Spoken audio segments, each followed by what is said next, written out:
Bonsoir à tous, je suis ravie de vous retrouver pour cette nouvelle saison des Racines et des Ailes. Ce soir, je vous propose un numéro inédit de Passion Patrimoine. Nous allons suivre les méandres de l'Isère depuis sa source dans les Alpes jusqu'au Rhône où elle se jette.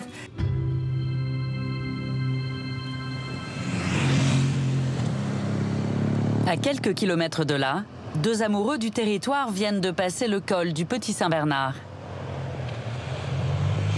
Ils sont partis pour un périple à moto dans la vallée. Le pilote, Thomas Malvet, propose des circuits sur les plus belles routes de France. C'est une route qui est mythique, qui est très empruntée par les motards. Elle est très dégagée sur sa partie haute, qui nous permet vraiment d'avoir un panorama assez unique. À tous les points de vue, c'est absolument fantastique. Aujourd'hui, Thomas est accompagné de David Deréani, un spécialiste de l'histoire de la vallée. Ensemble, ils élaborent un itinéraire à la découverte du patrimoine de la Savoie au fil de la rivière. On est ici à 2188 mètres d'altitude. Voilà, et là, on est en pleine descente en direction du bassin de Bourg-Saint-Maurice. L'Italie nous tourne le dos. Ces lacets impressionnants datent du 19e siècle. Cette voie a été ouverte pour défendre la frontière lors des conflits avec l'Italie. La physionomie et le tracé de la route, ça c'est un héritage des soldats et du génie militaire. Ils construisent une route avec des lacets, mais avec un pourcentage de pente qui est très régulier pour permettre le transport et le déplacement de tout le matériel militaire, les canons, et accéder au col qui va être fortifié.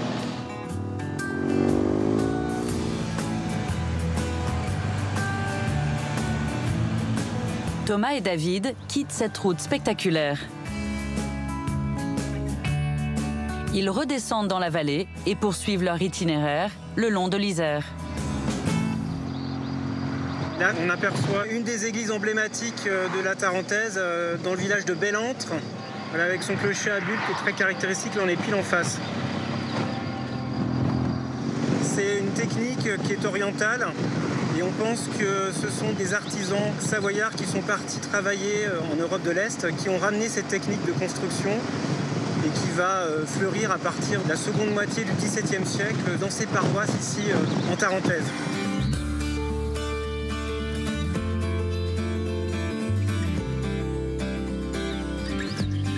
La route est bordée par d'autres églises à bulbes, comme à Landry.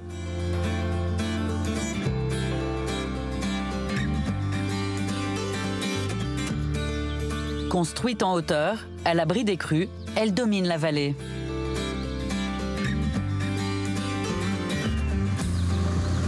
Quelques kilomètres plus loin, la moto arrive à Moutier. Vieille ville de Moutier est l'ancienne capitale de la Tarentaise, capitale historique. On a sur la gauche la cathédrale Saint-Pierre et on va passer donc sur le vieux pont du XVIIIe siècle qui nous permet ensuite de basculer en rive gauche de la rivière.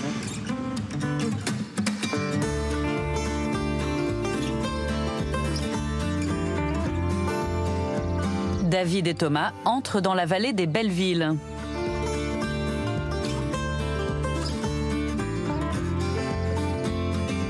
Ils suivent une route fréquentée dès le XVIIe siècle par les artistes venus d'Italie.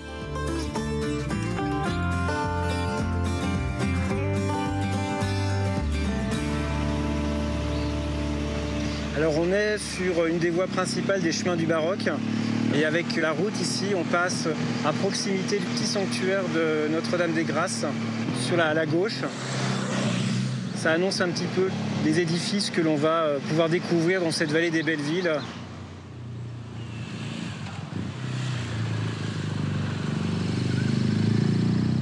C'est vers l'un des chefs-d'œuvre de la vallée que la moto se dirige maintenant. Perché sur les hauteurs, le sanctuaire Notre-Dame de la Vie vient d'être restauré.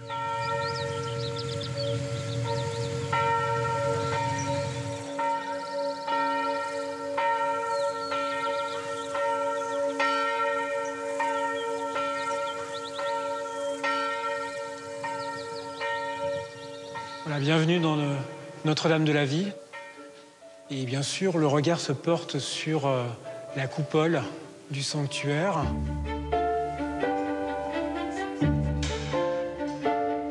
L'art baroque, c'est vraiment l'art du contraste. On a un extérieur très simple, très humble, et à l'intérieur, c'est vraiment l'exubérance totale. Tout est à la gloire de Marie, entourée de tous ces personnages importants. Adam et Ève, on a également le roi David, qui joue de la harpe.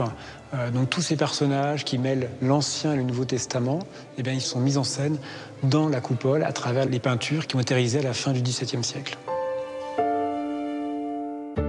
Autre trésor, le retable doré à leur fin.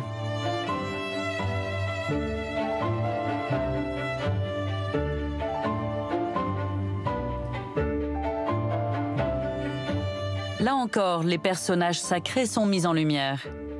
Ils entourent Notre-Dame de la Vie. Le précieux décor dissimule un curieux dispositif. Donc à partir d'ici, on peut pénétrer à l'intérieur du retable et passer de l'autre côté du retable, ce qui est vraiment unique. Voilà, donc là, on est vraiment au fond du chœur. Et voilà, ici, on voit que tout est en bois. Ici, donc bien sûr, c'est pas doré à leur fin, hein. C'est vraiment le bois brut. Et voilà, on a ce petit mécanisme ici, donc je tire sur la corde et on a le panneau, voilà, qui révèle la statue de Notre-Dame de la Vie. Il y a un effet théâtral qui vient accompagner toute cette décoration baroque qui est unique et qui rend les choses merveilleuses et magiques.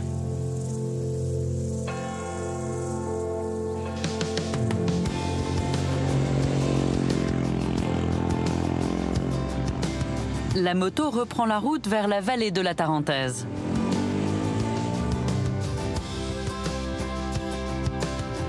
David veut montrer à Thomas ses hameaux accrochés à la pente, qui ont également hérité du savoir-faire des Italiens.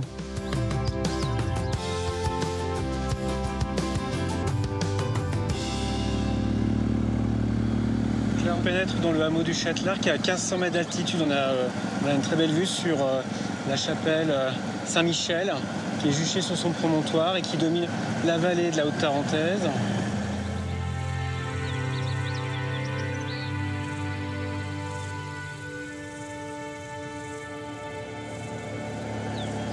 On est sur un versant qui est quand même largement découvert, avec plusieurs installations de villages et de hameaux.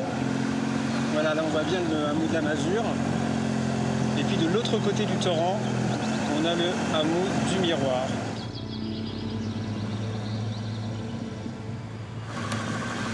Pour rentrer dans le hameau du Miroir, il y a une petite particularité, on passe sous la chapelle du village et ensuite on traverse ce hameau très caractéristique qui concentre un très grand nombre de maisons à colonnes.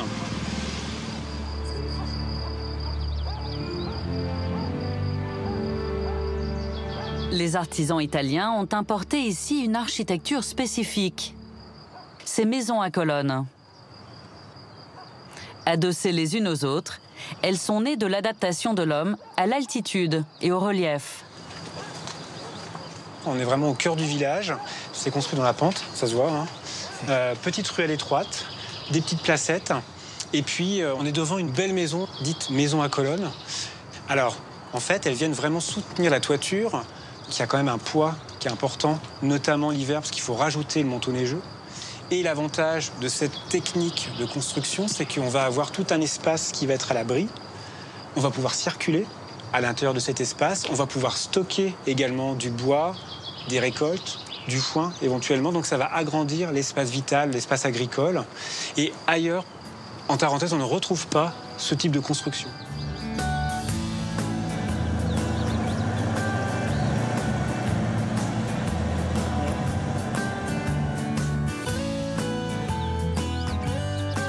La moto roule maintenant vers le rocher de Bellevarde. Elle aborde le barrage de Tignes.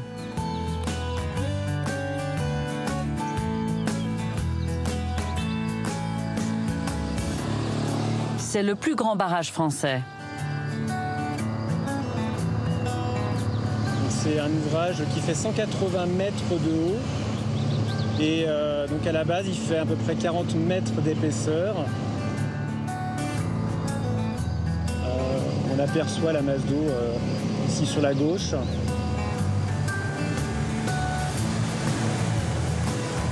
Quelques kilomètres plus loin, après le lac du Chevril, le passage se resserre.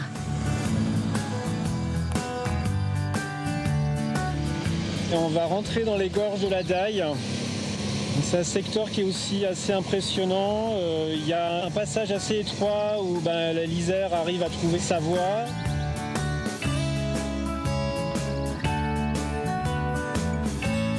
Ce sont les derniers kilomètres, avant que le paysage ne s'ouvre vers Val d'Isère, la ville la plus haute de la Tarentaise.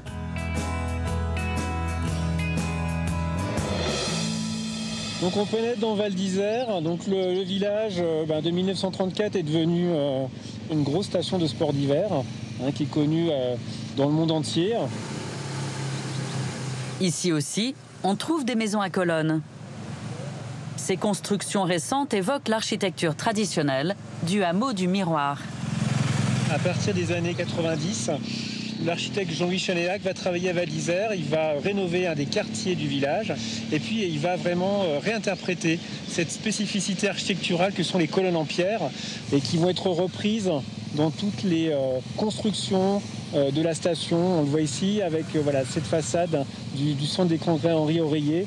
Mais c'est vrai aussi pour les chalets, les hôtels, les résidences de la station. Pour voir à quoi ressemblait Val d'Isère à l'origine, il faut s'enfoncer dans les ruelles du village historique. Donc après, tu tourneras à droite. Les maisons sont blotties autour de l'église Saint-Bernard. Son clocher est construit tout en pierre. Il est caractéristique de l'architecture de l'ancien hameau. Au XVIIe siècle, 200 habitants vivaient ici en autarcie. La moto s'arrête un instant devant la plus ancienne maison de Val d'Isère. Elle date de 1664. Sur la façade, 2 portes caractéristiques. En bas, celle de l'étable. En haut, celle de la famille. Là, donc, on a un bel exemple, sans doute le meilleur et le seul, d'un habitat traditionnel avalin, donc un habitat des habitants de Val d'Isère, avec ses murs gouttereaux, qui permettent de protéger la façade principale, en plus de l'avancée de la toiture, et qui permettait aux avalins autrefois de pouvoir quand même travailler à l'extérieur de la maison et se protéger des intempéries, des vents qui sont assez forts ici sur Val d'Isère. Donc on est très loin, évidemment, ensuite des constructions avec les colonnes en pierre qu'on retrouve maintenant partout dans la station.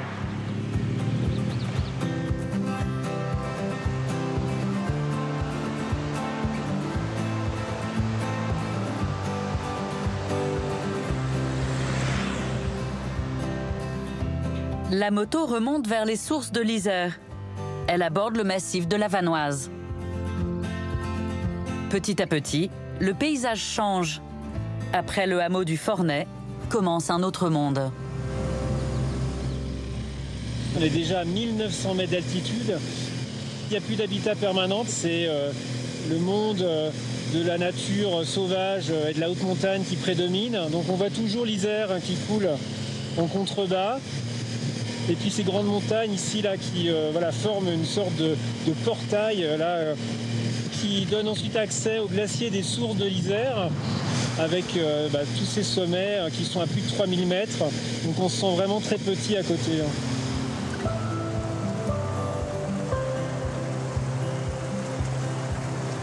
Nous quittons David et Thomas et poursuivons l'ascension vers le glacier des sources de l'Isère. Après le pont Saint-Charles, il n'y a plus aucune route carrossable.